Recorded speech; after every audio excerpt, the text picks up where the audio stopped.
Recently RRB PO final joining এখন আসেনি আর IPS ক্লিয়ারিফার যে পাঞ্জাব ন্যাশনাল ব্যাংক পেয়েছে আর জয়েনিং এখন চলে এসেছে নেক্সট মান্থে জুন 23 তারিখ থেকে ওর জয়েনিংটা স্টার্ট হয়ে যাবে আর ওর স্ট্র্যাটেজিটা বলবে আর সৌরভের কোয়ালিফিকেশন আছে বিটেক কোয়ালিফিকেশন আছে আর এখানে কোন ভার্সিটিতে ভর্তি হচ্ছিলেন কি স্ট্র্যাটেজি ছিল সেগুলো বলতে। আমি স্যারের কাছে অ্যাডমিশন নিয়েছিলাম 2023 সালে ফেব্রুয়ারি মাসে। তখন আমি জাস্ট জানতাম ব্যাংকিংয়ের পরীক্ষা দিতে হবে, তারপর স্যার সব গাইড করে দিল কটা পরীক্ষা হয়, কীরকমভাবে স্ট্র্যাটেজি। প্রথমে হলো প্রত্যেকটা সাবজেক্টের টপিকগুলো খুব ভালো করে কনসেপ্ট ক্লিয়ার করতে হবে, তাতে কী আছে শর্ট প্রসেসগুলো কম টাইমে ম্যাক্সিমাম অ্যাটেন্ড, এই হলো ব্যাংকিংয়ের স্ট্র্যাটেজি। কনসেপ্ট খুব ভালো ক্লিয়ার করলে তাহলে তাড়াতাড়ি সব জিনিসগুলো সলভ হবে। এবার আমাকে প্রথমে খুব ভালো করে প্র্যাকটিস করতে হবে, মক টেস্ট দেওয়ার আগে প্র্যাকটিস করে করে আমার স্পিড বাড়াতে হবে। তারপর আমাকে দেখতে হবে উইক পয়েন্টগুলো কোনটা, যেরকম ম্যাথসে যদি কারো হয় ডিজনের সবসিকুয়েন্স যেগুলো অঙ্কগুলো আছে ওইগুলোতে অনেক প্রবলেম হয়, বা যে কোনো কিছু উইক পয়েন্টগুলো টপিকগুলোকে ধরতে হবে, সেইগুলোর উপর টপিকের উপর প্র্যাকটিস করতে হবে। তারপর মক টেস্ট দিতে হবে, মক টেস্ট দিয়ে শুধু যেগুলো পারলাম না সেইগুলো করে নিলাম, বাকিগুলো সেগুলো করলে হবে না, দেখতে হবে কোনগুলোতে আমার সময় বেশি লাগছে বা কোনগুলো অ্যাটেন্ড করলাম করছি হলো না। আর একবার যখন হলো না পরের কোশ্চেনে চলে যাবো, ওই কোশ্চেনটা একবার পেন আটকে গেলে হবে না। প্রিলিমসের ক্ষেত্রে পুরো যেটা ধরবো তো স্মুথলি না বাতাম, কারণ প্রিলিমসে এতটা কম্পিটিশনে কাট অফ এতটা হাই যায়, পুরো স্পিডের গেম, মানে যেটা ধরবো তো সেটা করবো, দেখে বুঝতে হবে কোনটা করার প্রশ্ন কোনটা ছাড়বো।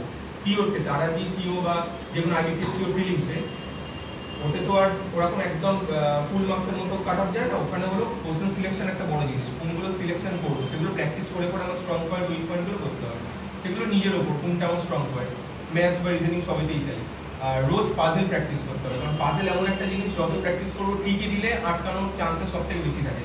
তো রোজ 10টা করে প্রিলিমসের পাজেল করতে হবে, মানে পিও প্রিলিমস লেভেলের, তাহলে ক্লার্ক প্রিলিমস লেভেলের পাজেল এমনি হয়ে যাবে, স্পিড থাকবে। আর টাইমার দিয়ে, মানে এমনি প্র্যাকটিস করলাম ওরকম না, টাইমার দিয়ে একদম 2 মিনিট 2.5 মিনিট সলভ করতে হবে এরকম।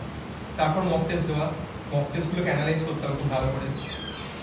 তারপর হয়ে গেল মেন্সে হলো সব ইংলিশ পড়তে হবে, কারেন্ট অ্যাফেয়ার্স তো পড়তেই হবে। কারেন্ট অ্যাফেয়ার্স হলো আমি পড়বো মানে আমি 6 মাস 8 মাস পড়ে এলাম সেটা বড় কথা না, আমি লিমিটেড পড়বো, কিন্তু যেন একটা জিনিস এত ভালো করে পড়ি যেন কোশ্চেন দেখলে মাথার মধ্যে চলে আসে ওই পেজে ওইখানে ছিল আমার প্রশ্নটা, মানে এরকম টাইপের।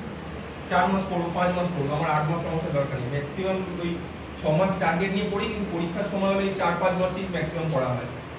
এবার মেন ব্যাপার হলো পরীক্ষার সময় কতবার রিভাইজ করতে পারছি সেটার উপর ডিপেন্ড করছে। যখন প্রথম থেকে বছরের শুরু থেকে পড়া শুরু করছি কারেন্ট অ্যাফেয়ার্সগুলো, তো তখন এতবার পড়তে হবে না, তাহলে পরীক্ষা যখন কাছে চলে আসবে রিভিশনের টাইমটা কমে যাবে। মানে প্রথমবার পড়লাম একটা উইকলি রিভাইজ করতে আমার 1 দিন লাগলো 2 দিন লাগলো, তারপরে আস্তে আস্তে ওটা 5 ঘন্টা আসবে, 4 ঘন্টা 1 ঘন্টা, তখন যত পরীক্ষা কাছে চলে আসবে রিভিশনের টাইমটা কমবে। আর ম্যাক্সিমাম টাইম রিভাইজ করতে হবে, কারেন্ট অ্যাফেয়ার্স হলো এটাই। আর ইংলিশ তো পুরোটাই প্র্যাকটিস, নিউজ পেপার পড়া, এডিটোরিয়াল, এগুলার বুকটা পড়া, এগুলোই। আর ম্যাথসে হলো মেন্সের ক্ষেত্রে বলছি, ম্যাথসে হলো ম্যাথস আর রিজনিং হলো কোশ্চেন সিলেকশন।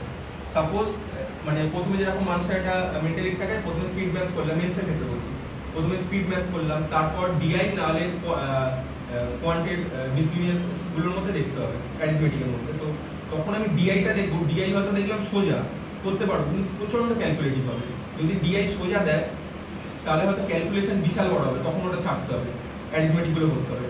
বা ডিআই হয়তো যেটা হয়তো খুব টাফ দিল সেটা আবার ক্যালকুলেশন সোজা কিন্তু প্রচণ্ড টাফ, মানে অনেকগুলো ভেরিয়েবল ধরে ধরে করতে হবে।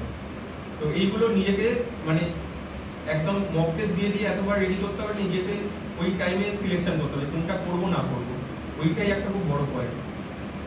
রিজনিং এর ক্ষেত্রেও সেরকম জিনিস।